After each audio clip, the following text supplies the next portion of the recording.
Yes, Miss Lee. Good afternoon. Thanks very much.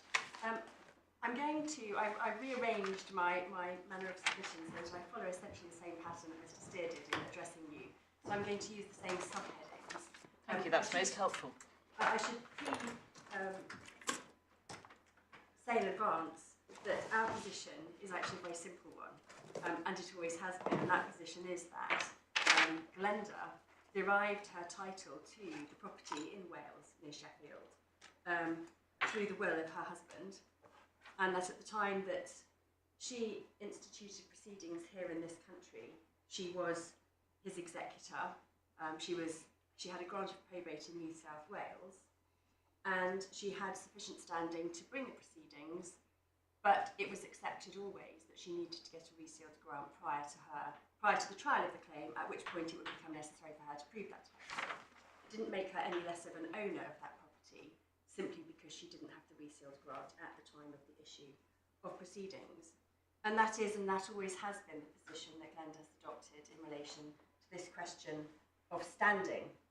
Well, it began as standing, or a lack of, or a failure to accept, or refusal to accept jurisdiction, and it became by the amended defence, it became a question of whether or not the proceedings were in fact a nullity. That only came late in the day in the September amendment, shortly before trial, and that's when that was first advanced. So what I want to deal with first is the 1892 Act, the Colonial Probates Act. And I think it's worth pointing out that the Colonial Probates Act, of course, is an act that was enacted by reference specifically to British territories.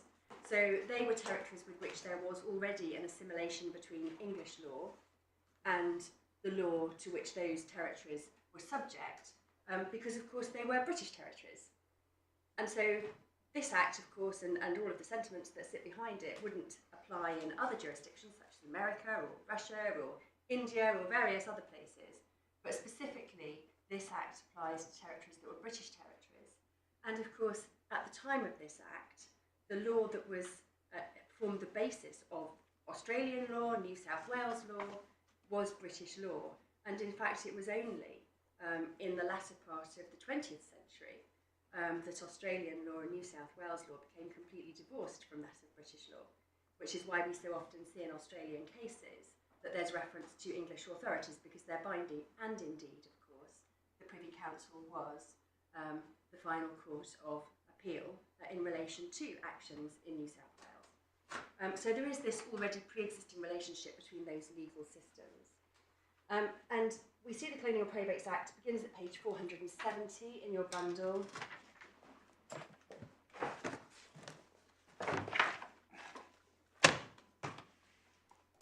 And by section 1, that really exemplifies the mutuality, if you like, between the jurisdictions.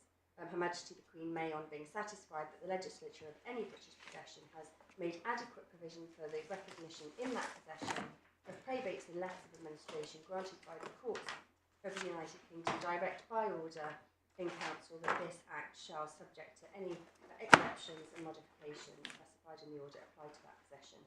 And thereupon, while the order is in force, this act shall apply accordingly. So that's the beginning, that's the context, if you like, of this act. And we've already been to section 2 and what that section means. It has always been the case of Glenda that it was sufficient that she had the grant resealed, but of course what arose in front of His Honour Judge Pearce was the question as what the effect of this was in terms of whether it was retrospective, whether it took effect from the time of the resealing of the grant, and so on. And what appears to be clear from his judgment at paragraph 50, I won't take you there because we've seen it already, but it appears to be the case that he has considered that this provision has retrospective effect upon the resealing of a grant.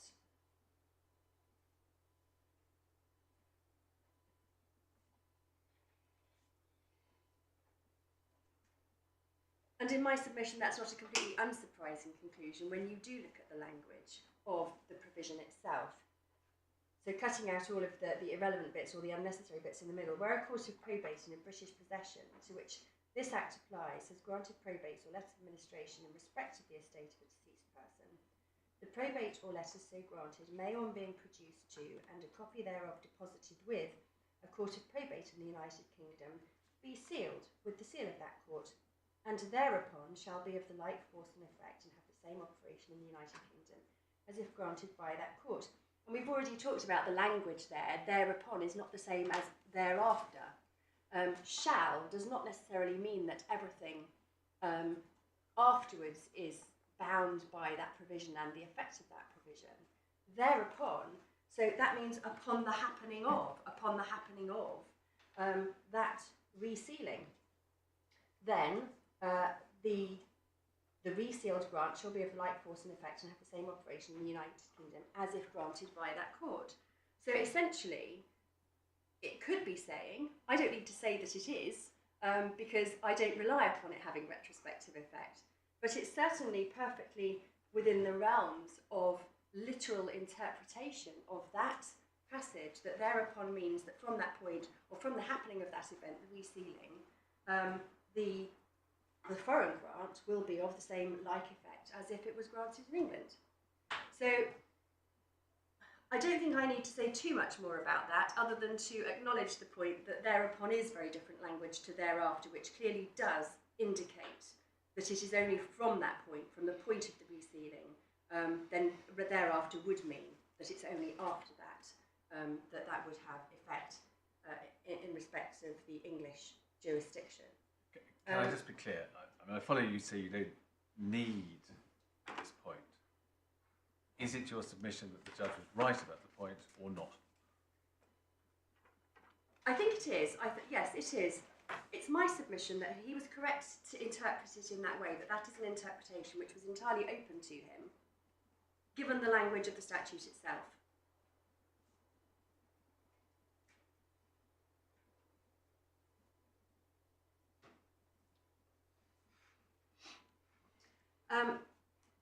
So, given that Glenda relies upon the resealed grant for establishing her title at the time of the trial, at the time it became necessary for her to establish that title, I don't think I need to say very much more about Section 2 of the Colonial Probates Act. Now, in submissions, my learned friend took you to a number of other provisions, including the non-contentious probate rules, and in particular he took you in some detail through various provisions of that, and you will have seen that His Honour Judge Pearce, in his judgment, he placed some weight on the content of the non-contentious probate rules, and in particular Rule 30.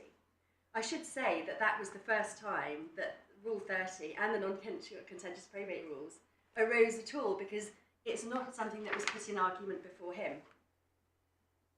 But he obviously used that as a way of fortifying himself in his own interpretation. Sorry, so this was judge-led? Absolutely, yes. It wasn't part of either party's case in submissions on the appeal? Not a single word was said about the non-contentious probate rules. And to be clear, it's not just that the counsel didn't raise it, the judge didn't raise it at the hearing, it was something he put in his judgment. I don't recall him raising it at the hearing. I certainly didn't address him on it, that much I do know. It certainly wasn't something... There would have been no reason in my submission for it to be raised, because, of course, the non-contentious probate rules deal with the grant of a grant of probate in England. That wasn't something that was necessary for us to consider, because Glenda already had a resealed grant in any event. So there never would have been any prospect of her making an application under Rule 30, whether it's 1A or 3, because it was completely unnecessary. Because she took the alternative route.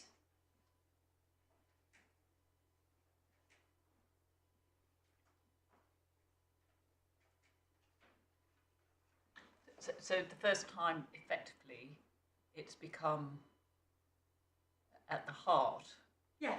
of anyone's submissions is today.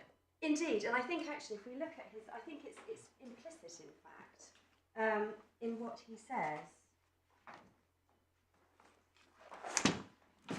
So he deals with section 2 and other matters at paragraph 50. Page. I do apologise. Page 98 of the core bundle. Yes. Yeah. So paragraph 50. 50 is where he deals with section 2.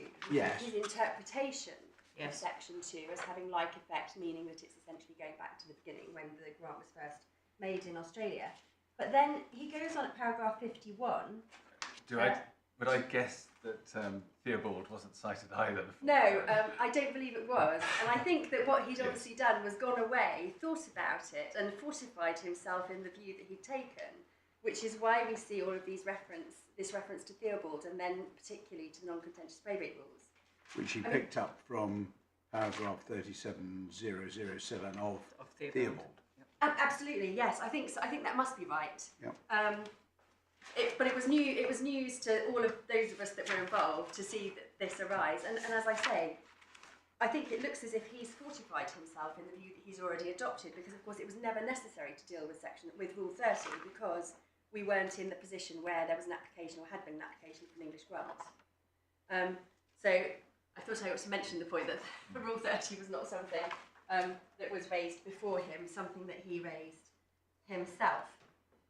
Now, the case that you, Lord Justice Newey, referred us to prior to the hearing of Dagan and Russell, in my submission, is a very useful and helpful illustration of the way in which the New South Wales provisions operate at the time of the death of a testator, the significance of that, and of course there's reference there to sections 44 and 61 of the relevant New South Wales legislation.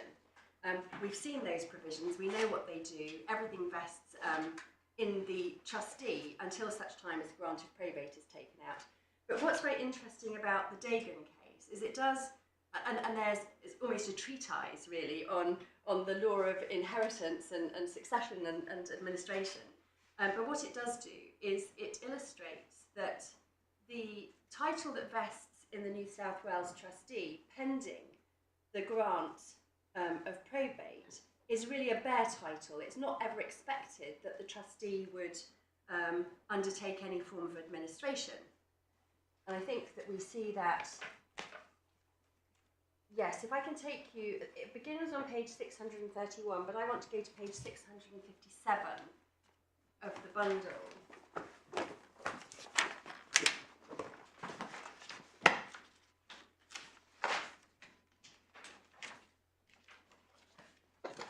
And forgive me for taking you to even more historic dates of 1357,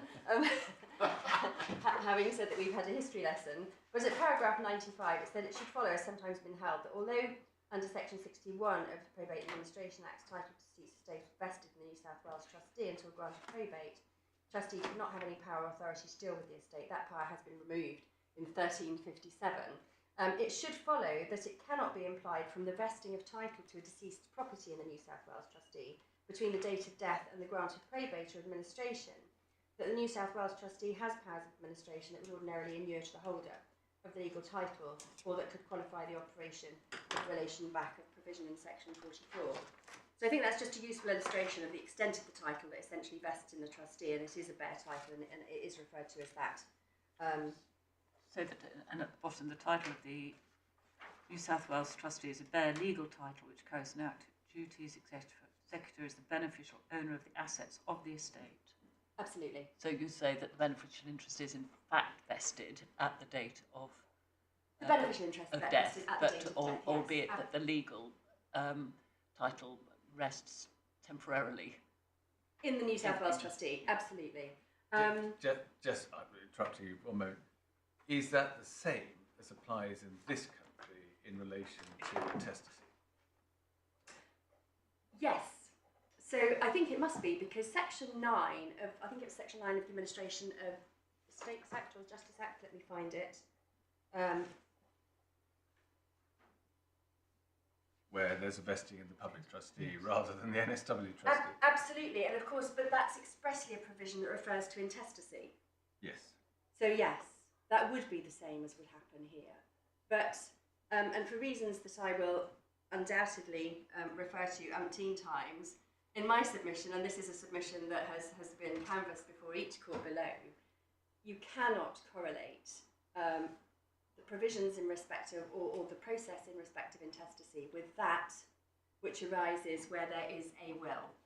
They are fundamentally different for the very reason that an executor derives his authority from the will. The property is vested in him through the will. even in New South Wales it's vested in him through the will. The grant of letters of administration are what gives the authority to somebody who takes letters of administration, who until the time that they obtain those letters has absolutely no standing of any description in relation to a deceased's estate.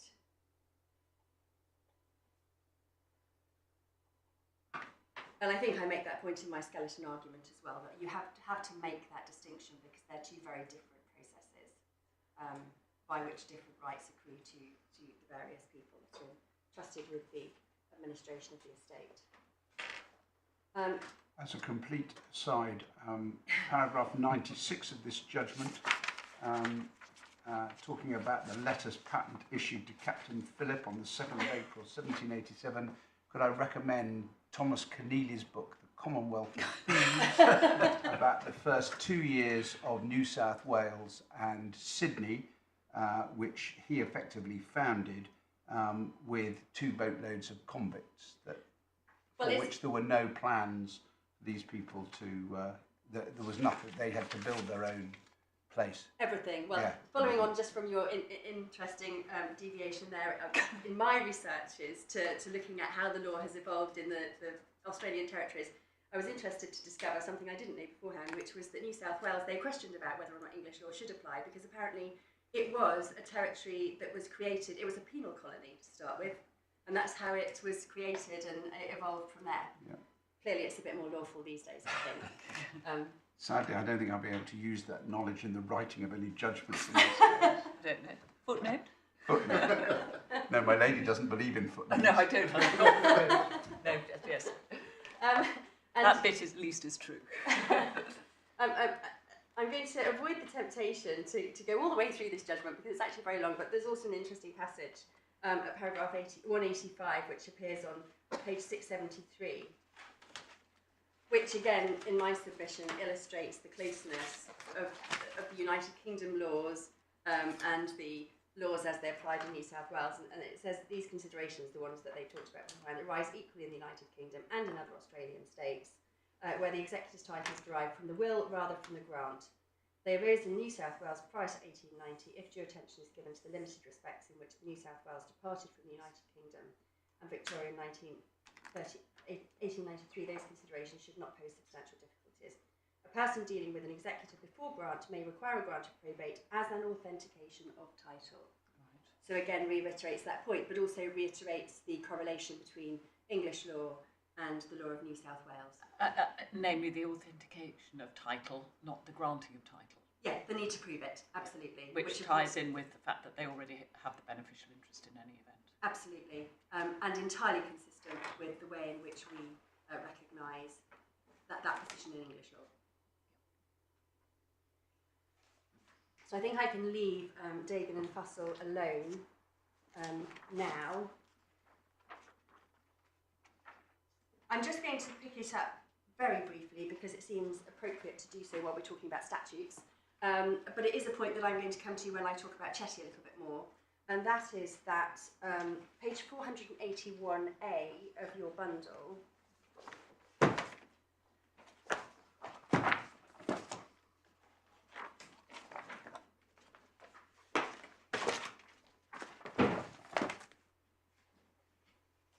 this has territorial aspects to it, which is why it seems appropriate to mention it now.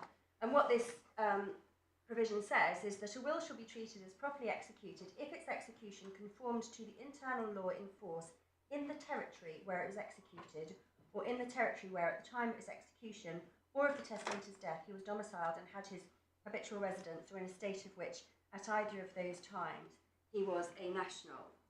And so the short point that I'm making, and I'm going to park if I may shortly, is simply that there can't be any doubt, particularly in circumstances where when Glenda issued her proceedings she'd already got a grant of probate in New South Wales, there can't be any doubt as to the validity of that will.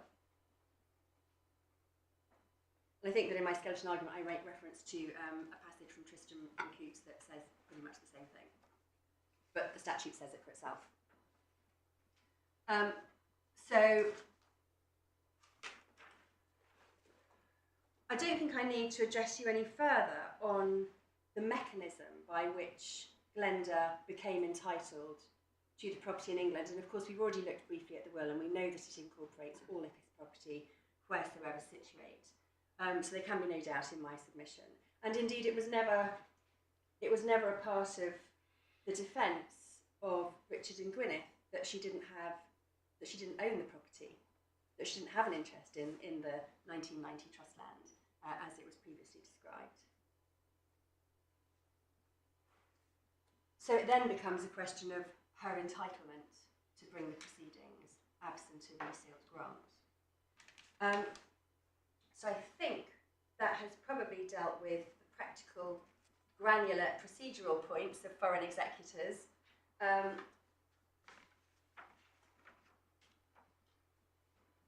I think it also deals with the second point that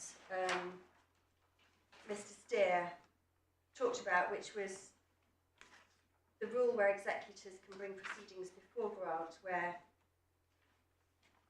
talking about property parcel. Well, in my submission, I've already said that in my submission, property did pass to Glenda by virtue of the grant of probate. Well, by virtue of the will, but then it was confirmed essentially by the grant of probate in. And it can't be said, you can't, just because she was living in New South Wales and just because her husband died in New South Wales, the property was in England, she was vested the owner of it. You can't deny her title to it just because she happens to live in a foreign country. Anybody can live anywhere in the world and have property, own property in England. Can I try unpacking that a bit? Yes. She was left the property. So at the point at which the estate is administered, she becomes the owner of the property by virtue of being a beneficiary. That, Mr. Steer says, is an aspect of the law of succession, which is governed by the law of the domicile, but in any event, there's no distinction between the law of the domicile and English law. Fine. But we're not at that stage on the face of it. No. We're at the stage of worrying about the law relating to the administration of estates. Yes.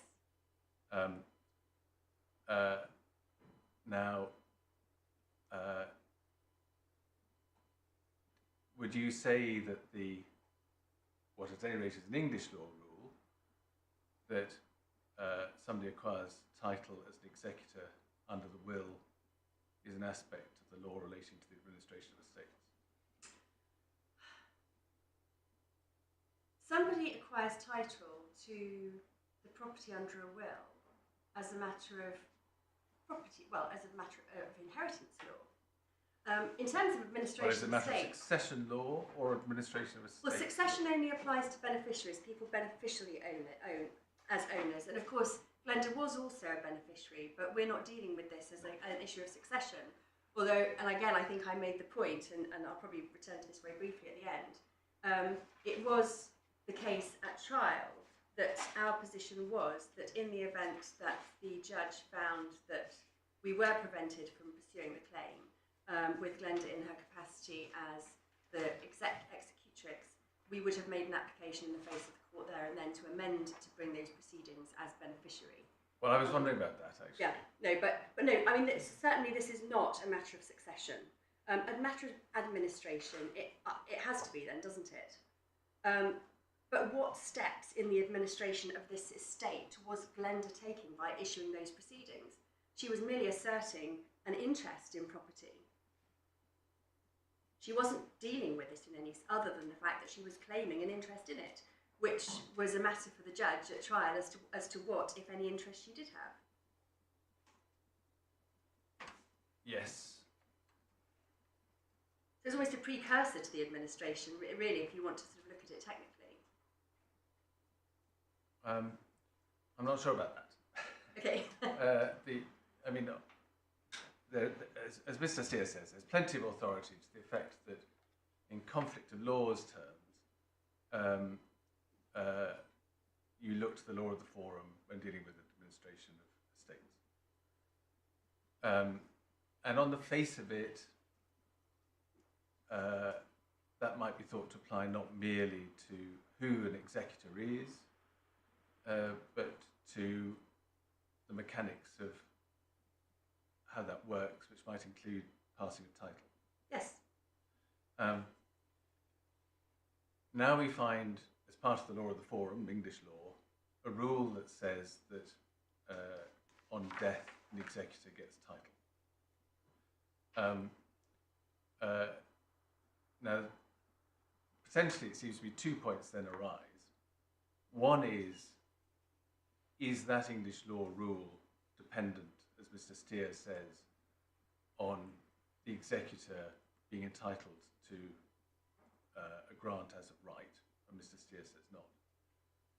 And the second point is, wouldn't it be really quite odd for English law to insist that the executor gets title under the will, when we know that that's not what New South Wales says? Well, we know that the beneficial title goes under the will in New South Wales. Absolutely, and that feeds into the point you said you made to the judge, which was the fallback point. If we can't rely on our legal title, we can rely on beneficial title and get home that way, and I understand that point. But I don't know if this is addressing the question in a roundabout sort of a way, but even executors in England that are appointed under a will, who can, of course, without question, bring proceedings, there's no guarantee that they will get a grant of probate, because it might be determined that they have somehow fraudulently produced a will to claim the right to... But if they produced it fraudulently, you mean if the... Or it may be that the will would be set aside later for undue influence. But if it was set aside, then they never had it in the first place. No, absolutely, but it doesn't follow that you have to have... I mean, because in England you don't have to have a grant of probate in order to bring proceedings, that doesn't mean to say that the executor that is issuing proceedings thereunder, under the will, is necessarily going to be determined to actually legitimately be the executor for one of a number of reasons. So, in the context of a New South Wales trustee who has got a grant of probate in the New South Wales jurisdiction, it seems troublesome to suggest that they would be in a worse position than the executor that's got no grant of anything here, that's not had any form of interrogation. I appreciate that it wouldn't have been an interrogation of the English assets, but that, of course, is the entire point. And this again ties in with the public policy point. That's the entire point of having the resealing of the grant, in order that you make your IHT submission and you declare what the value of the property is, in order that you are subject to whatever duties apply in this country.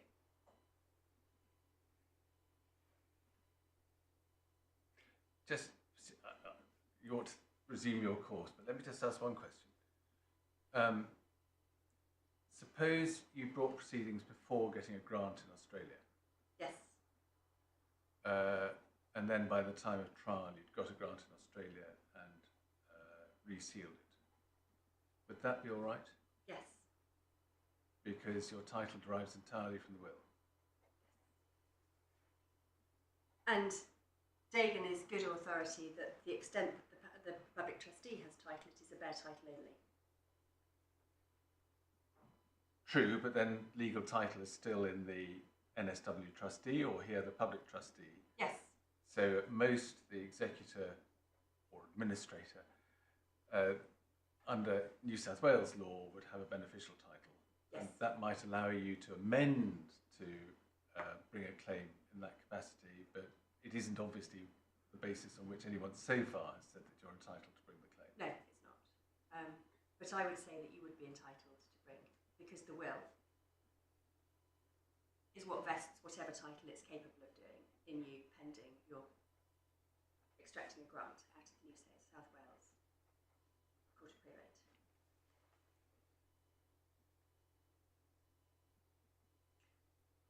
So I don't think there's much more that I can say in terms of the procedural aspects. I mean, obviously I was addressing your point about whether this was administrative or a matter of succession. It clearly isn't a matter of succession, therefore it has to fall under the umbrella of administration, wherever within that scheme it falls. Yeah.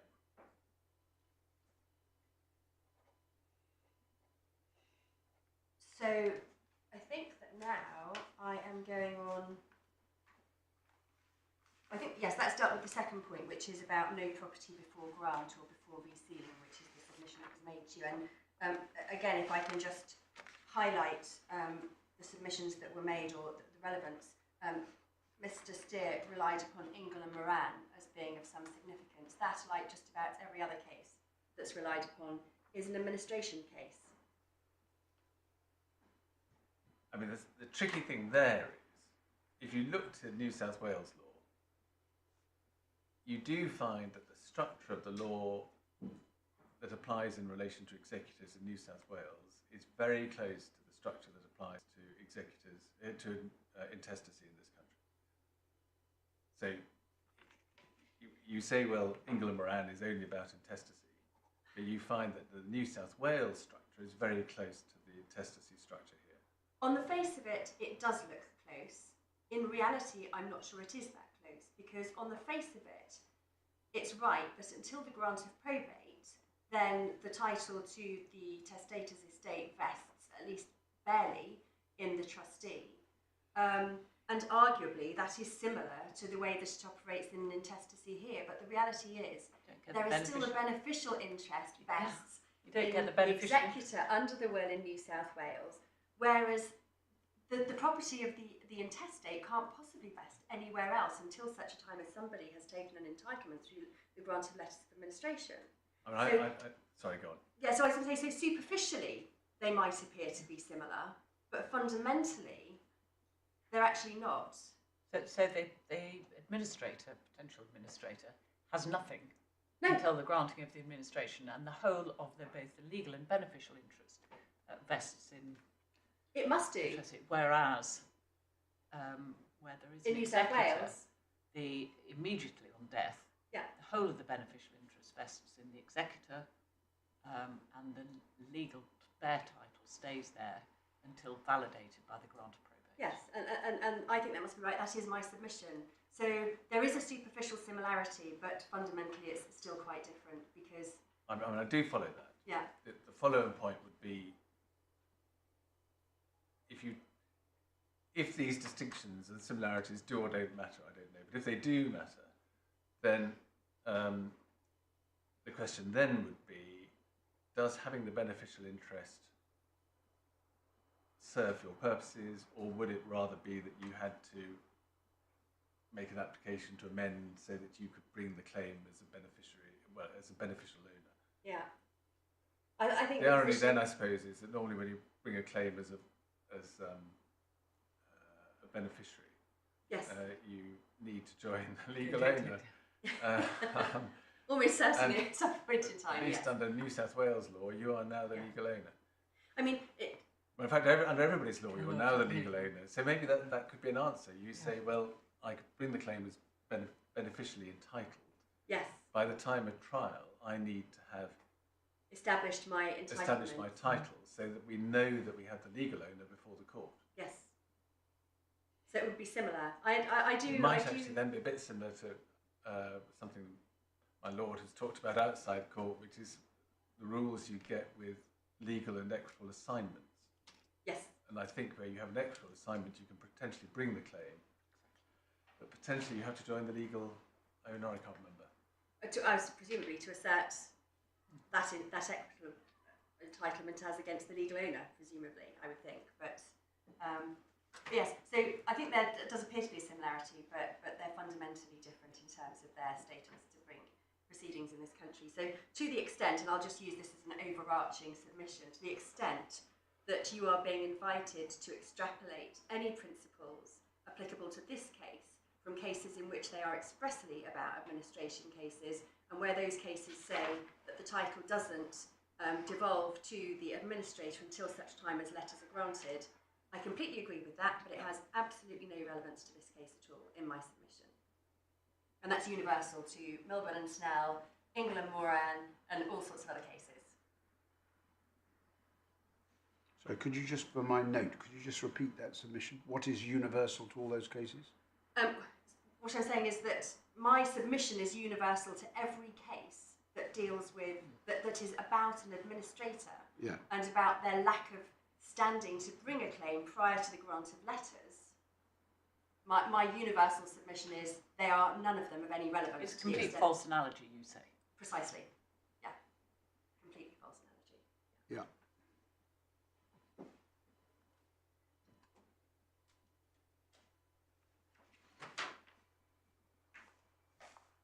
So I'm going to turn now to the two cases that appear to be of great significance before you today, and that is, of course, New York Breweries and Chetty.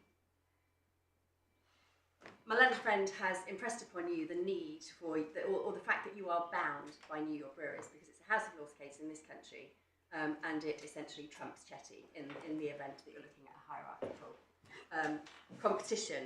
In my submission, New York Breweries has got absolutely no bearing on what you have to decide. And to the point that my Lord Justice Coulson raised earlier about the fact that New York Breweries doesn't appear to be referred to in Chetty, it may simply be, as is sometimes the case, that it was so irrelevant that nobody bothered to put it into a report at all. And in my submission, it is irrelevant because it is not addressing the question that you are invited to, or that you must address. The question at the heart of New York Breweries is not, does a foreign executor who has not got a grant or a resealed grant in England have the standing to bring proceedings in this country? That is not what that case is about. And we know what it was about. We know that it was about American executors who never intended to get a grant of probate here in respect of the English company, the English registered company, and they set up a test case just transferring one share, one debenture to see what would happen. And that was all about whether or not tax duty would become payable upon the transfer of those assets. Ironically, it wasn't said that the executors in America didn't have any standing to direct the company to transfer those shares or debentures. So it wasn't said that that instruction was a nullity by virtue of the fact they had no standing in this country. Far from it. All that that case was about was the circumstances in which somebody intermeddles in property in this jurisdiction and becomes an executor de Sentor as a result of that. Is that quite fair? I mean, I quite follow as a matter of New York law, the New York executors can do all sorts of things. Yeah. But is not one element of the court's decisions here, look, we don't recognise them as executors, therefore they can't give any lawful instructions. Well, that is what the case is said. That's what's being said, as against Glenda at the time that she issued the proceedings. And what I'm saying is, A, New York Breweries doesn't ask that question at all because that's not the factual scenario you're dealing with. But B, it wasn't said in that case, well, by the company, well, we can't possibly accede to transferring you the share, or the court isn't saying that that whole transaction is nullified by virtue of the fact that the executors in America hadn't taken out any grant of anything here that would have entitled them to give instructions to the company. That's not what the court said. The court just said, well, the company's intermeddled by agreeing to do that transaction, and therefore the company is liable to pay the taxes. But they intermeddled because they weren't acting on lawful instructions from the executors, as in the eyes of English law. I don't think that. I'm not sure whether it would have been regarded as unlawful instructions. It's just that the instructions that they got caused them to undertake a transaction which gave rise to a tax liability.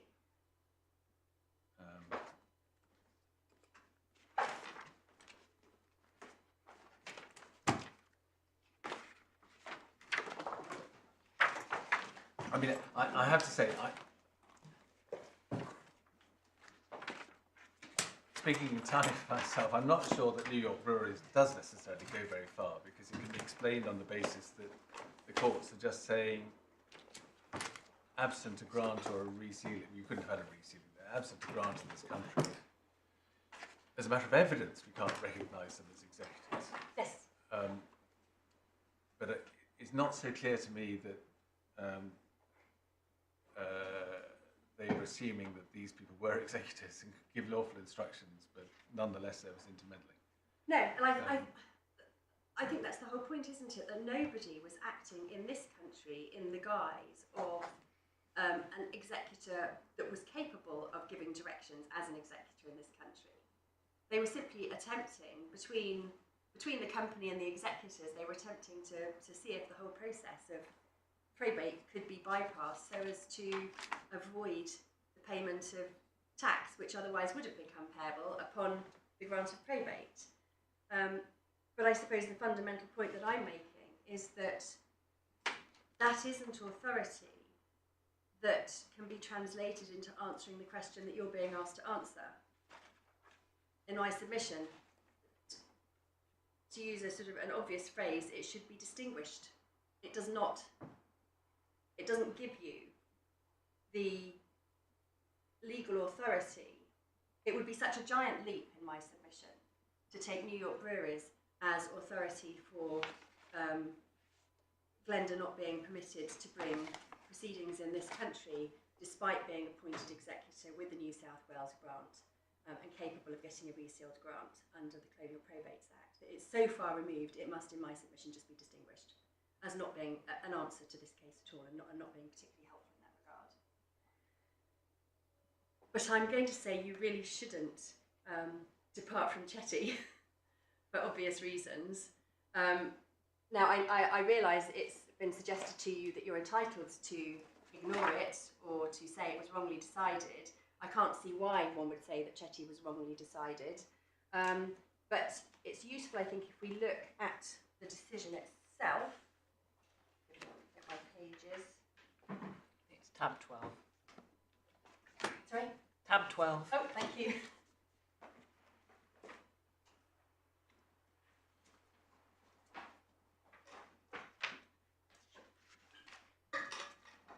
And we know that Chetty was concerned, and I don't want to read through lots of sections of it, but of course we can see even in the head note under 2 where it's held that according to English practice, which is made applicable in the Strait Settlements in the absence of any other provision, the will of a testator domiciled in British India or elsewhere outside the Strait Settlements, although not proved in the place of that testator's domicile, is capable of probate in the Strait Settlements if A, it is a valid according to the law of the testator's place of domicile, and B, if there are assets of the testator in the Strait Settlements. Now, of course, that was between India and the Strait Settlements, not between New South Wales and England, so that is a distinction. But what Chetty is authority for, I think if we can go to page 138,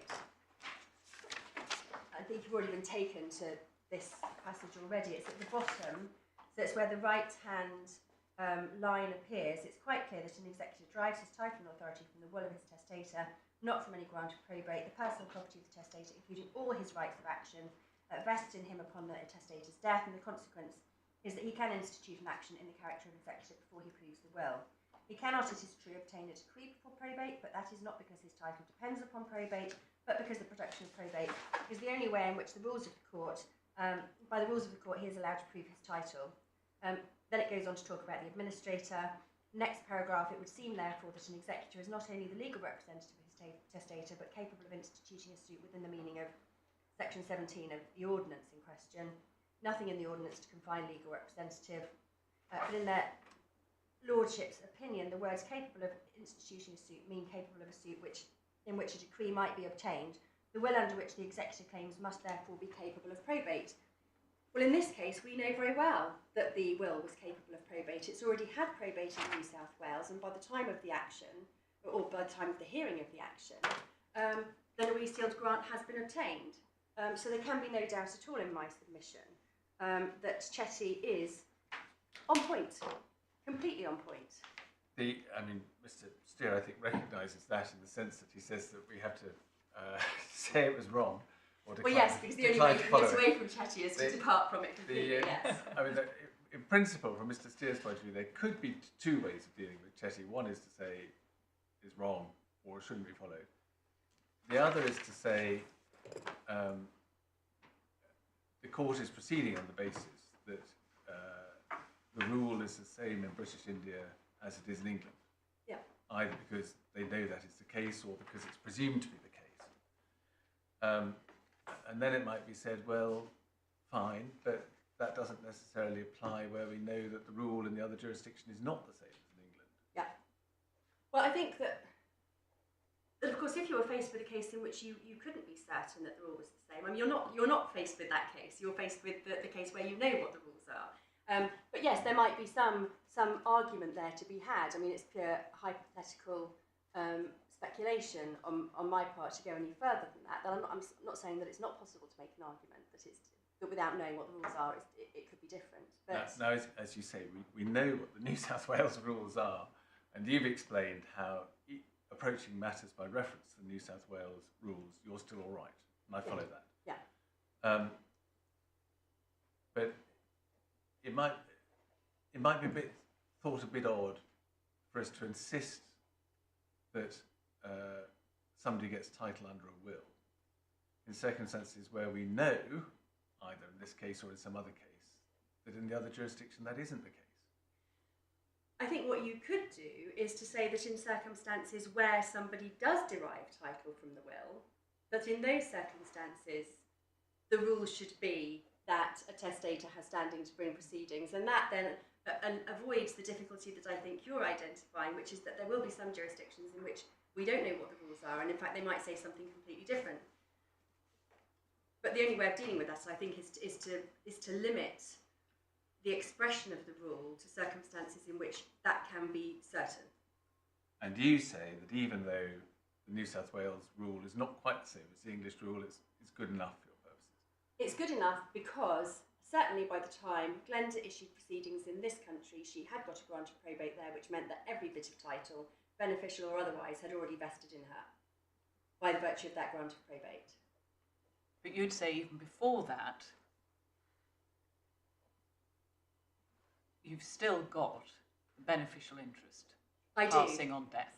I do say that, but I just don't need to rely And you on say that. that's your first step. Yeah, so to speak. absolutely. So I do say that absolutely right from the time of Graham's death, but I don't need to worry about that intervening No, period. I'm sorry, but just picking up Lord Justice Newey's point, English law, title, full, legal, beneficial, Yeah. on death, Yeah. Chetty. Yes. And I think what you're saying is that it doesn't matter. It's sufficiently analogous and sufficiently close that under New South Wales, the critical thing is that they have got the complete beneficial interest on death. So Yes. they, Absolutely. notwithstanding that they don't have the bare title. So it's not identical, but it's really close It's as close and as good it- enough. And in this And case, then you add on, you yeah, we've say, got the additional comfort of knowing that she's got the grant of probate in New South Wales as well. Yeah.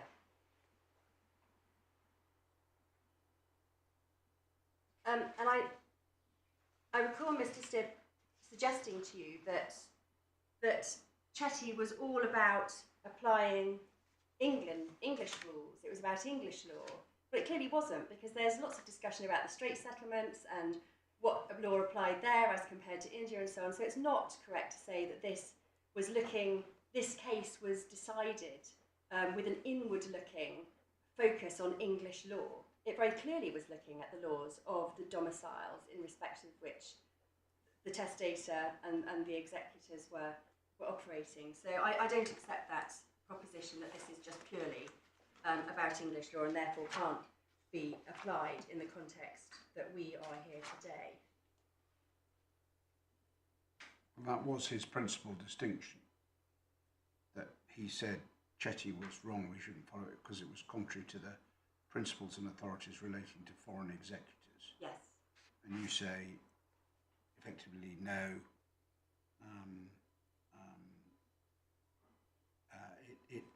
it's effectively dealing with both, which is why you say it's on point. Absolutely, and just reading the judgment, I'm not going to read the whole thing, but it's very clear that it's talking about the foreign jurisdictions, that it's not confining itself to just discussions of English law and how that would apply in this country. And whilst I accept the point that Mr. Steer has made, which is that Chetty is often cited in English cases about English law, it's not confined to that by virtue of the fact that it is cited here in respect of matters within the English jurisdiction. It extends beyond that. So its scope is far greater than Mr. Steer would have you accept. Well, presumably the bit that gets quoted, or one of the bits that gets quoted, there's the passage on 138, and then the passage that starts on 139 according to English practice. Yes.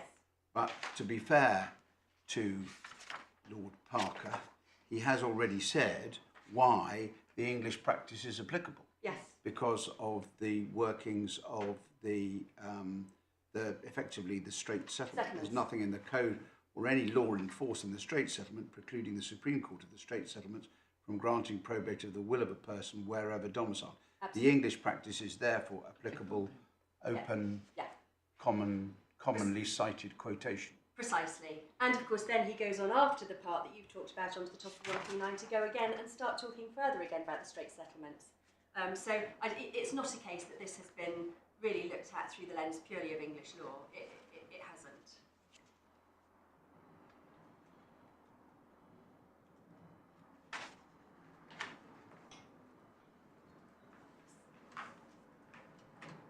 So I would invite you to decline Mr. Steer's invitation to depart from Chetty or to say it was wrongly decided for all of those reasons.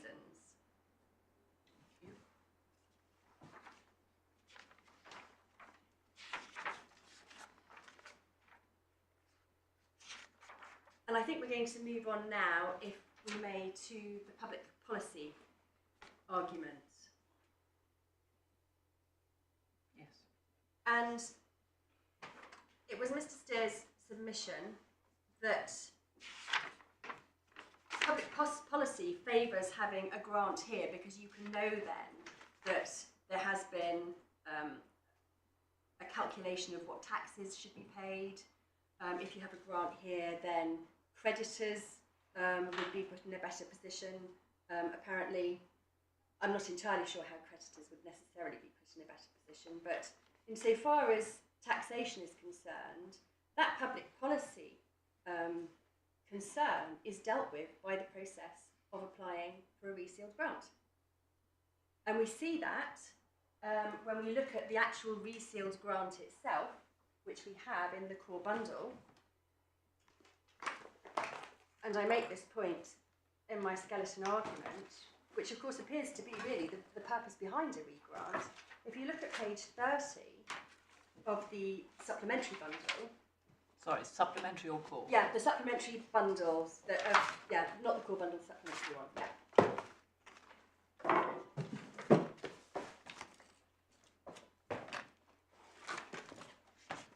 Page 30, did you say? That's, yes. Well, 29 is the New South Wales grant. Yes.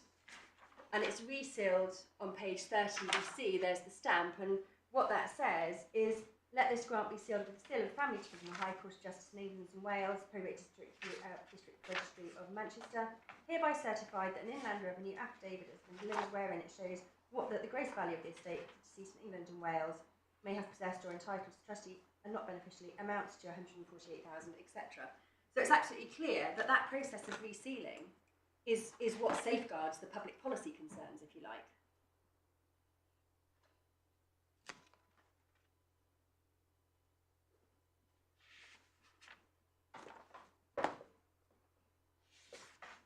And indeed, this might even feed a little bit back into this idea of whether or not you're entitled as of right to a resealed grant, as distinct from the court may give you a resealed grant.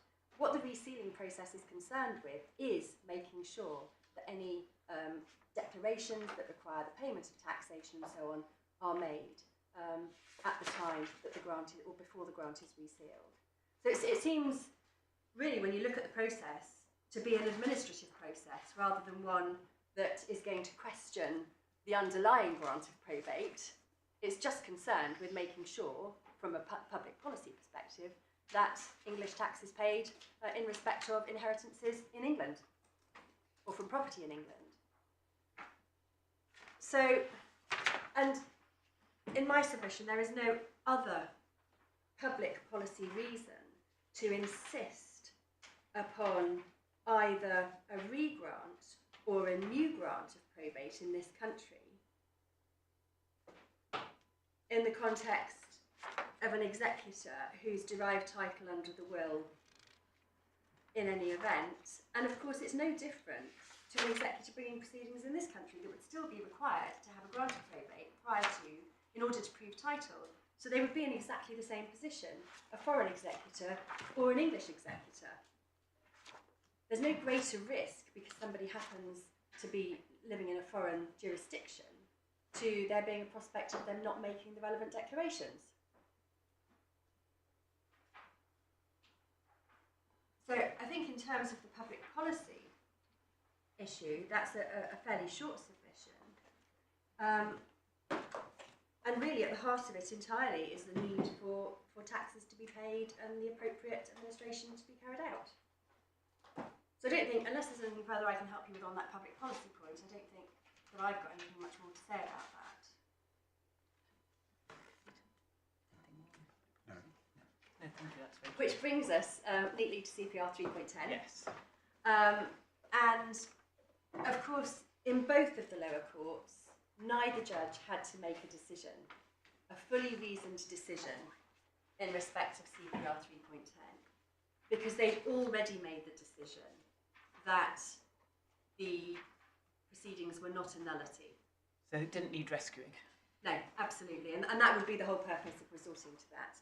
And of course, CPR 3.10 says where there's been an error of procedure such as the failure to comply with the rule of practice direction, the error doesn't invalidate any step taken in the proceedings unless the court so orders, and the court may make an order to remedy the error. Now, of course, in dealing with CPR 3.10 below, it was a sort of belt and braces, our primary argument being about the standing of Glenn to spring the proceedings in the first place. In truth, I too have some difficulty about the rescuing. Well, I can't in all sense stand here and say to you that you wouldn't have some concerns about the idea of rescuing proceedings that had been brought by an in the guise of an administrator where somebody hadn't yet got a granted letter of administration. I see the difficulty in that.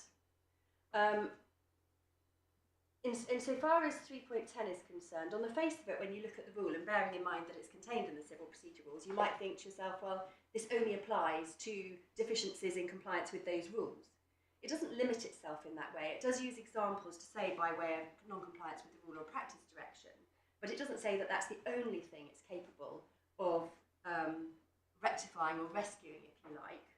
And there's nothing of any great assistance, in truth, in terms of the case law that will define the scope of what could be rescued by rescuing a nullity, where the course of action goes.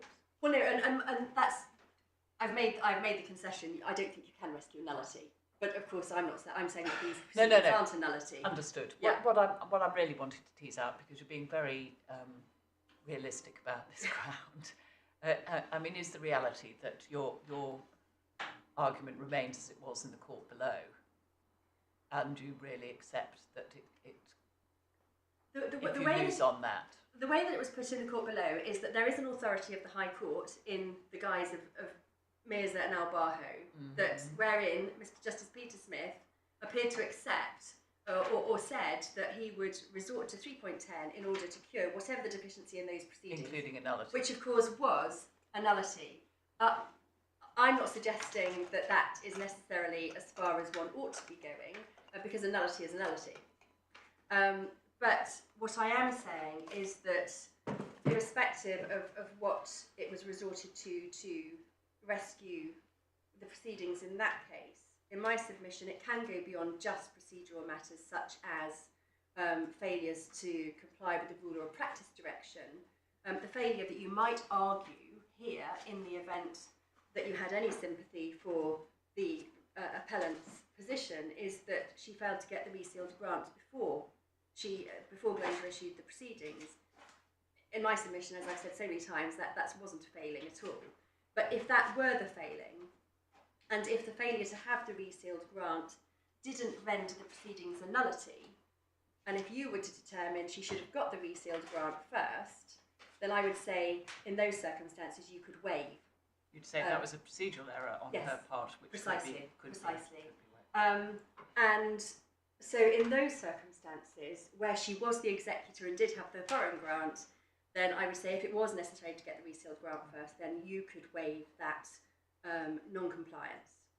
And one would have to then look at all of the arguments that one would raise under the CPR. Is it proportionate? Yes, absolutely it is, because in the event that you don't rescue it in those circumstances, all that's going to happen is these proceedings are going to come to an end if you determine if you were to determine they were a nullity, or that they were not properly brought, and therefore the proceedings are essentially struck out at this stage. We go back to square one and we do this all over again. Equally, it's totally disproportionate to use up the court's resources all over again for another set of proceedings, deciding exactly the same thing that's already been decided. So disproportionate, not a good use of the court's resources. There's been no unfairness. There's been nothing that would suggest that the proceedings to date haven't been fair. There have been full hearings in respect of every matter. Admittedly, the defendants, now the appellants, represented themselves at trial, but they had the assistance of Mackenzie Friend. Subsequently, they have been represented by counsel in all of their appeals. So there's no reason in my submission to think that there would be any unfairness or any procedural unfairness in rectifying any deficiency. But I'm not going to labour the point because I simply say that there's no need, and we didn't labour the point below for that same reason. There was one other case that was referred to, that we did refer to below, and that was the case of Kibbe and Skillings. It was a decision of Mr. Nicholas Lepezevin, QC, sitting as Deputy High Court Judge, I think. It was...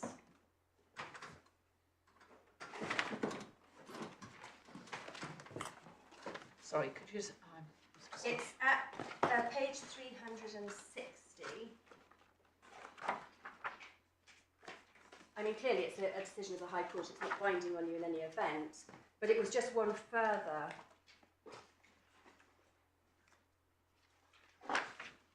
illustration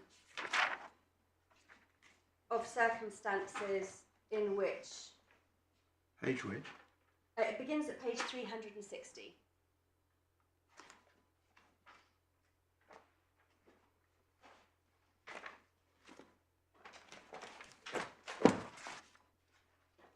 And it does appear to have been a point that the judge largely self-created, if you like. It was said that because Mr. Skillings only had a Canadian grant and hadn't got a grant in England, that the proceedings, well, it was the case that a foreign personal representative isn't recognised as having standing to sue. And what he says at paragraph 14, which is on page 366, he says the points seemingly haven't been taken hitherto. I'd be extremely reluctant to allow them to be taken now, given that as matters stand, the claimants, etc., etc. So basically, he was not prepared to allow that point about the lack of standing of a Canadian executor and their standing where they hadn't got a grant of probate in this country to essentially derail the proceedings at that juncture. There's no analysis of the authority upon which he came to that conclusion, or even and he reference talks to the about the relatively modest sum. Yeah. I think so. That's a pragmatic solution in accordance with the overriding objective. It's not, and all credit to the deputy judge, teeming with analysis. No, indeed, and I wouldn't try and suggest to you that it was, and that's why I make the point that there's no authority cited. But yes, I think that's right. It was a pragmatic decision. That had regard to the circumstances of the case and what was sensible in the circumstances. But again, as I say, it's not binding upon you, but these are just illustrations of circumstances where judges have been minded to have regard to matters beyond necessarily the legalities or the fine legal points in order to make procedural decisions to allow proceedings to continue in circumstances where people have argued they shouldn't.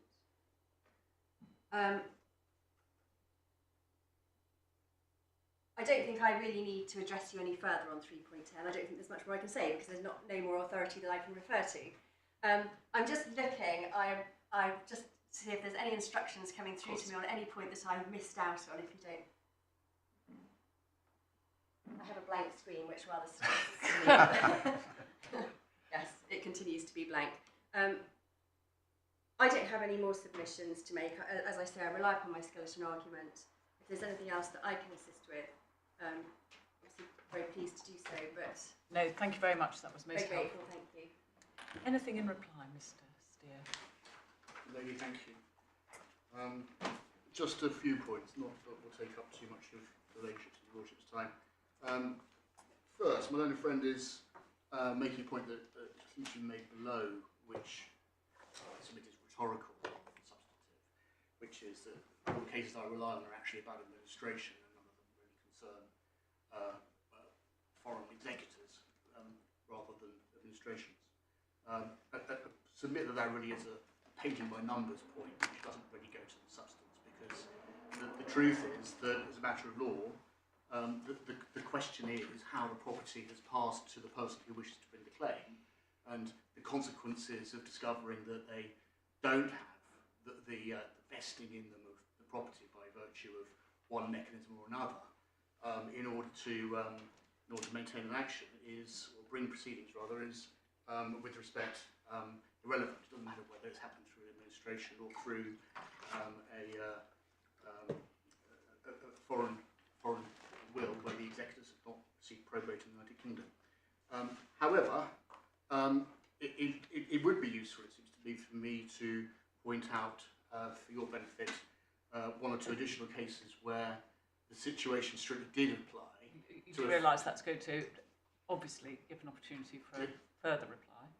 Yes, with your ladyship's permission, would you be assisted by a further case reference of that sort that I failed to bring up in my opening? Or? I think so. Then Ms. Meager can have a chance to reply. All right. Cases. Thank you, that's much obliged. So the case I had in mind is Enabin and Wiley, which is, I'm afraid, rather old and rather historical. Very old. On the other I hand, think possibly even older than, or about similar to the transportation to the colonies. but not as far ago as 1357. I have to The say, learned friend wins that competition. but in order to give colour, as my lord was, I did look up Sir James Wiley. I see there still seems to be a statue of him in St. Petersburg. Is that right? That's very interesting.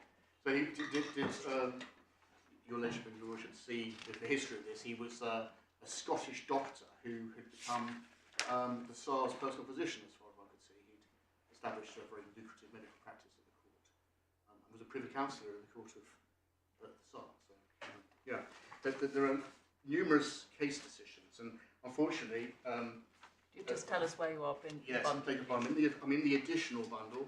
Yeah. And I'm at, within that, I'm at page 3. That's the report. So this is the report of the probate court. So this came before 3 courts. In your original bundle there were decisions at First Instance and in the House of Lords. This is an intervening procedural case, which actually is probably the most important of them. It's a matter of some regret that it wasn't included in the core bundle, which my apologies. But at page 5 here, the probate judge says the executors, as Russian executors, are not recognised in the Court of Chancery. It's necessary for the executors to obtain probate before they can get a locus standi in the Court of Sorry, Chancery. I haven't kept up with you. Whereabouts? I beg your pardon, on page 5, so right in the middle of the page, it's about the 10th line of the judge's judgment, probate judge's judgment. So it begins, the executors as Russian executors are not recognised in... Oh, yes, no, I see. sorry, it's a bit earlier than that, isn't it? I think it's necessary for the executors to obtain probate before they can get a locus standi in the Court of Chancery. I see, yes. Yes. That court has a sum of money to deal with, which is in the hands of the Accountant General. The executors, as Russian executors, are not recognised in that court. They cannot act upon the Russian probate in reference to this property, but they must have an English probate, otherwise the Vice-Chancellor would not entertain their suit. The Vice-Chancellor would not have sent the parties here unless he'd been of that opinion. So they've come to get a probate in order to maintain a further suit on the construction of the will in the Chancery Court. What the judges have to decide is whether, on the face of it, the Russian will purported to be a gift of to make a gift of property wherever situated, so that there was property held by the will in England and Wales, which would enable the probate to be granted. I mean, might it be said, well, this is entirely consistent with Ms. Meager's submissions on the basis that there could have been vesting in the executors under the Russian will, but you still have to prove your title in this country. You can't do it by resealing because the 1892 Act doesn't apply, therefore you have to do it by getting a grant. To which my response to that is it doesn't, unlike I accept New York breweries where you can find language which talks about the legal optics of the way the court looks at the will. It looks like it could be argued to be not an absolute rule, but rather a rule about evidence and proof.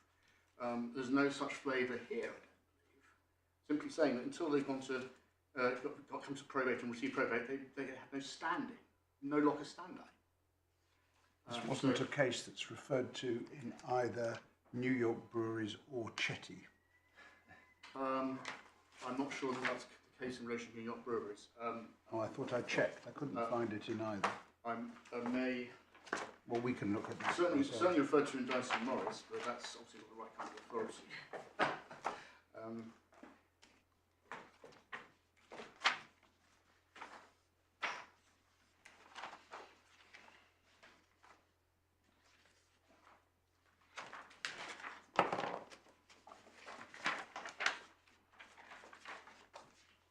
Well, except that it's not referred to in Chetty, because nothing is.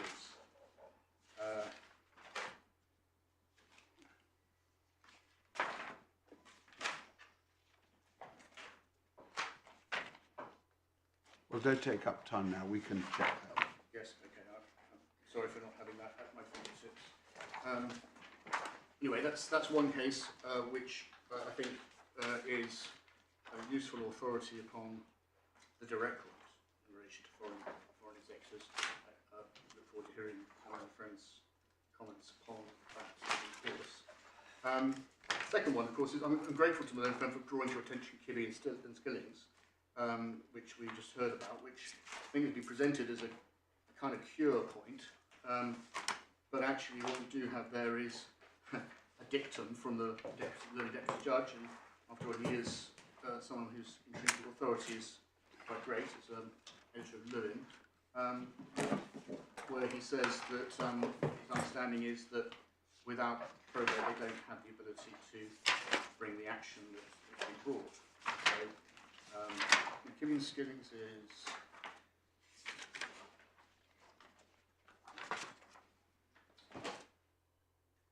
It's the beginning of the second file, isn't it?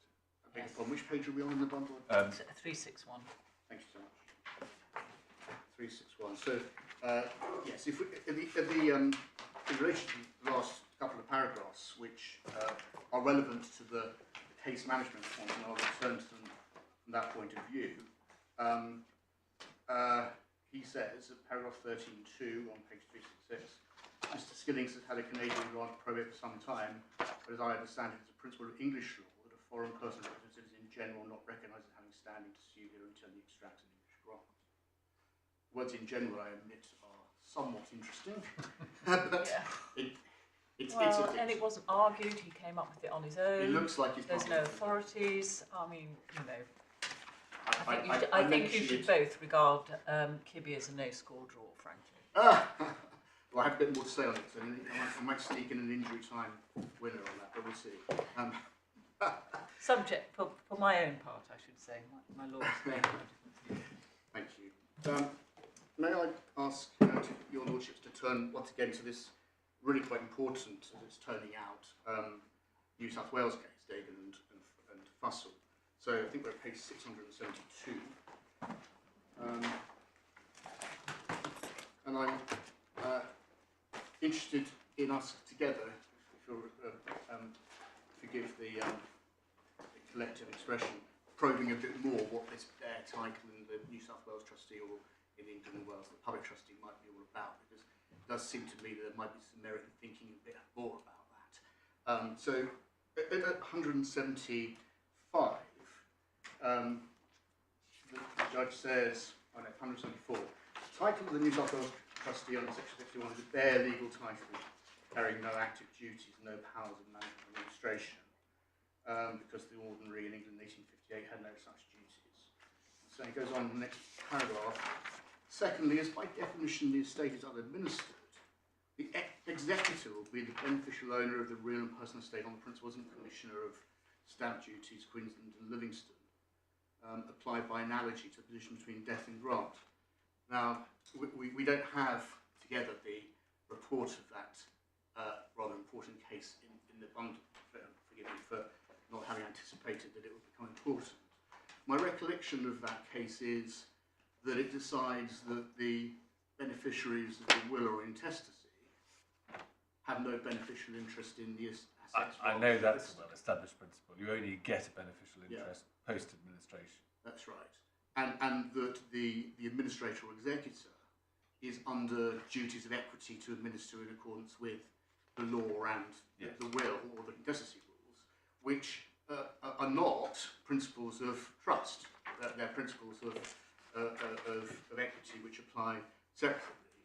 How then is it right to say that there might be a trust going on just because the public trustee or the New South Wales trustee has got the legal title? So if we look at the English provision, which is in the Administration of States Act, section 9, which is at page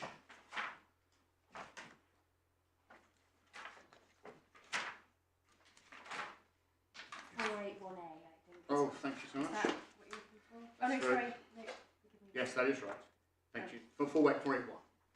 Page before 481. Look at that provision. What do we find? Well, say first of all, where a person dies intestate, his real and personal estate shall vest in the I'm very sorry. I'm sure it's my fault. What point is this going to in reply? You disavowed any case based on the difference between English and New South Wales law. With respect, my lord, I'm not necessarily seeking to make a point about the New South Wales law, but trying to see how the learning and insight of the judge in Dayton and Trussell might be relevant independently of the potential operation of the New South Wales statute to our case. And I think this would be an interesting case that, with respect, perhaps the Lord Justice Newey might have wanted us to look at, even if we hadn't got a New South Wales context to this, possibly. I don't know. Is that right? I confess whether or not this, I suppose I may be out on a limb of my own, but I am interested in understanding how the New South Wales position might work. Yes. Supposing it were relevant to look to New South Wales law, I would Yes. be interested to know whether it was correct to say that between the death and the grant, a named executor had a beneficial title. Yes. Well, I may perhaps not be quite on point if I make submissions based on section 9 of the English statute. But you would say that. Maybe say we're there. Can I do that first? Yes. So we have a situation where there's an intestacy, what's described as the real and personal estate of the intestate vests in the public trustee. It then goes on to say where testator dies and at the time of the death there is no executor with power. Well, if we think about, and then subsection 3 says the vesting of real or personal estate in the public trustee does not confer on him any beneficial interest. So that means it's a bare legal title as well. Yeah? But if it's an intestacy, can't possibly say that anybody else got beneficial interest because there's no one to say who the administrator is going to be. So the idea that a bare legal title carries with it a split of legal and beneficial ownership in a way where there is a beneficial owner who can be identified and can assert beneficial ownership seems to me dangerous as of stating it, but a conclusion that the court might want to be quite to think about for ownership. I quite see that won't work with intestacy because you can't identify the person who would necessarily become the administrator. But why shouldn't it work under New South Wales law where there is a named executor who doesn't get legal title at once because that goes to the NSW trustee? So why shouldn't they have beneficial title? I mean, I quite follow you. They then have to administer the estate and the ultimate beneficiaries don't get interest immediately. But why shouldn't the NSW trustee, why shouldn't the named executor get a beneficial interest at once? In my submission, insofar as it's a very special kind of bare legal title, it also must be a very special kind of equitable title. But you're very keen on public policy. Indeed. I mean, the public policy for New South Wales, yes. Every jurisdiction's entitled to its public policy, and it seems to me to be a very obvious public policy issue, the way New South Wales have chosen to divide it up. In other words, you've got an executor who's been appointed by the testator, and so the beneficial interest goes with the death. But on the other hand, there needs to be the protection to to make sure all is well, and the legal title isn't actually handed over until grant of probate. You know, speaking as a non-chancery lawyer, you know, it doesn't seem to me to be rocket science. Well, I'm sure it's not rocket science. It really doesn't. But you know, so what? I think that would be the business of the patents court. It would. Indeed. So Christopher Floyd is in the building, so perhaps you might get that. Well, and by lady, with respect, it says that there's no beneficial interest. It doesn't say that the public trustee. Where are you looking now? Sorry, I'm now in section 9(3) of our statute, so I'm still on page 481. But we're not. We're looking at the you only position want to look at the New South Wales. I'm sorry. Because that's what my lord is Well, interested in. shall we try and find? I mean, the tricky thing is, I've got thumbs in this too many respect, pages. you can't find an analogy between intestacy No, and probate. but let's just leave that aside and say, that in a situation where in New South Wales there's a bare legal title, it can't be that the public trustee is holding the estate on trust in a classical sense, can it? And I submit that that would be the case for the following reason. If, well, whatever the executors got, they haven't got a Saunders and Vautier beneficial right to call for the legal estate. They've got a right to get the legal estate, but only one way of doing it, and that's by getting a grant of probate. So it's a special kind of beneficial interest, just like it's a special kind of legal estate. I draw attention to the overall principle of Commissioner of Queensland and Livingston on the basis that it might well be that this isn't functioning like a trust, just as the estate isn't functioning like a trust either, the administration. That's my only submission there. I think you have it. Yes. So I won't labour the point any more than that.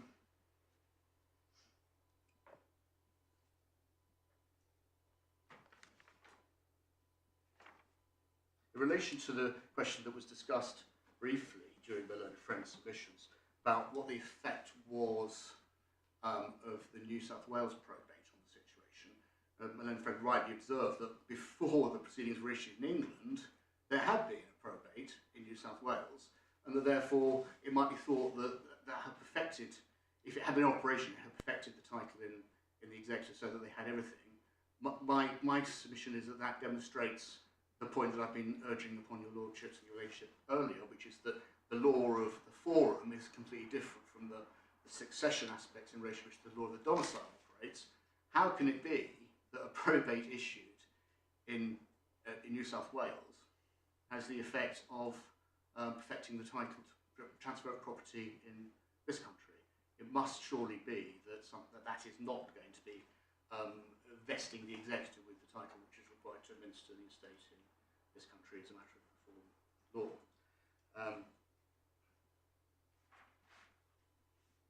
In relation to Chetty, I do just have a very brief submission to make.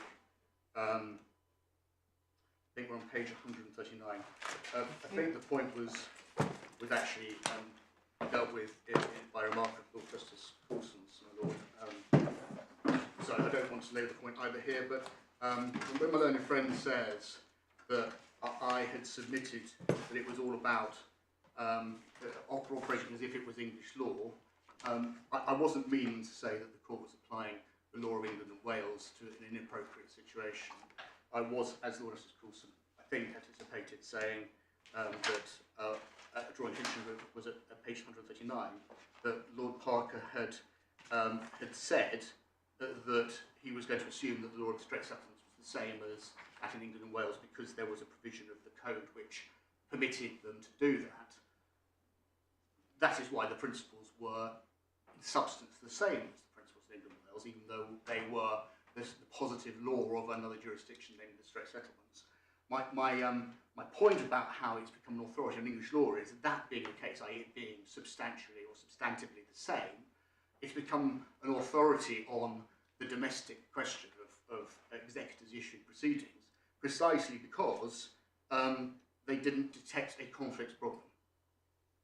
That's my submission on that. Thank you. Now, as far as cure is concerned, I would like just to make an observation or a submission on Hibby and Skillings again. So this is where I had the chance to put the ball in the back of the net and a nice score draw. So we're at page 365.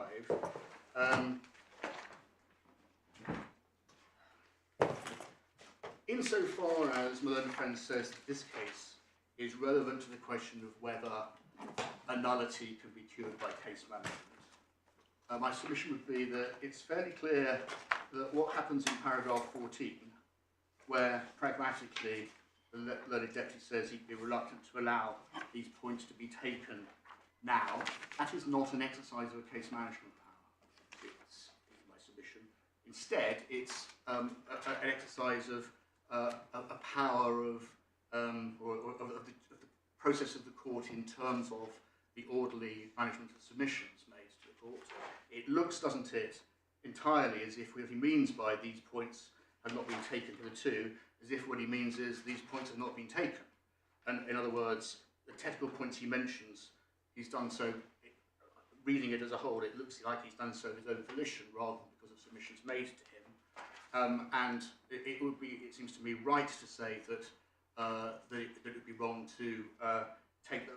There's an option for not taking those points definitively into his judgment where they haven't been argued to him. He didn't need to tell us about. But whether it's a case management power or some other power, does that make any difference? My Lord, I'm not quite sure I follow. You said that paragraph 14, you said it was not an exercise of a case management power. Well, it's not an exercise of power to cure a defect that's arisen. What it's simply saying is I'm treating these points as not raised because they haven't been raised in order. So Which it's is not reluctant a to position allow of, them to be taken now. I mean, yeah. Most judicial decisions actually are case management of one sort or another. It's certainly case management in the sense. I don't think it makes any difference. It's case management in the sense that it's about what points are allowed to play in the decision of the court. My point is, it's not that from a conclusion of nullity he has cured anything. It simply is not allowing a point to be taken because it hasn't been brought in an orderly and timely fashion in accordance with the procedural rules of the court. So it's treating it as not being made rather than as curing discretion of the court. No more comments on that or observations on that. I do have one last submission to make, if I may, which is simply about the conversation we had before the short adjournment about what the consequences were of what happens in relation to this appeal. I did give a copy of Section 21 of the Limitation Act. It handed up. I don't know if you have that. My clients acknowledge that as trustees they have a liability to account. Yes, they acknowledge that. Oh, they do acknowledge that, do they? They do, yes. So in relation to what would happen if these proceedings, if the appeal was successful and another action would be brought, they acknowledge they have a liability to account, and hopefully another action would not be necessary because they do acknowledge that. In relation to... Why are we all here then? Well, because there are other points as well. They have to account for monies that they accept are due to the beneficiary, yes? What they don't accept is that they have a breach of trust liability in relation to events that took place in 2014. So, from that point of view, we would say that Section 21(3) would mean that in relation to the 2014 alleged breach of trust... We're not here to... The question was asked about whether or not we'd go back to square one, and my learned friend was suggesting that the whole thing could be litigated again, and I was accepting my Lord Justice Coulson's observation that there might be a limitation issue, which meant that there was some skin in the game here. I was just trying to work out what it was all about. In my submission, there's a limitation problem for a re-litigation of some of the claims that the learned friend was running. It's not a substantial estate, this is it? It's not. Well, everyone's trying very hard to make sure there's nothing left. But substantiality is relative, always. Well, as are costs. As our costs. It may be that we've, in the best words, we've waited so far that going back is tedious just to go to the other side.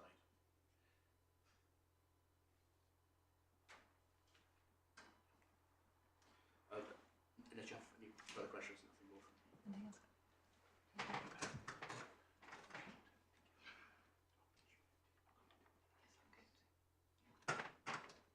anything you want to say in reply to the case that, to which I'm you... needing to reply to the point that wasn't raised beforehand. Ennigan Yes. and Wiley, well, it predates the Colonial Probates Act.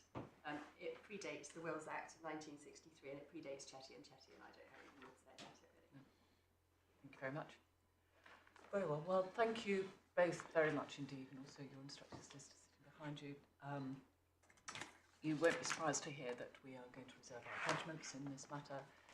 We'll endeavour to have them prepared reasonably speedily, but I'll make no promises. It's a very busy time of the term for getting judgments out. They'll be sent to you in the normal way in draft for typographical and grammatical errors, minor factual errors, but not in order to re-argue the case, please. Please make note of the embargo that's on the top of the new form of embargo. I think, Mr. Steer, that will need to be explained carefully to your client. I know that the Mackenzie friend has got some legal experience, so we'll understand that, but in fairness to your lay clients, they need to properly to understand their obligations in relation to the draft. So, my lady, I rather informally perhaps, I made an application by letter to what I You was did, doing. and I've seen it. Have we got a written undertaking now from... So there was, I was still trying to put it before you, there was an email response from Mr. Yes, Wheeler saying that he would undertake to be bound in the same way as he would be if he was a legal representative subject to practice direction. Are you happy with that? Is that good enough? Yes, that's fine. Thank you. We're happy really with much that. obliged to. Very well. Then any other subsidiary arguments I'd hope we can deal with and we hope and deal with writing, and I hope you'll ultimately be able to agree an order. Any questions, cross or whatever, we'll deal with on paper. But thank you all very much. All right.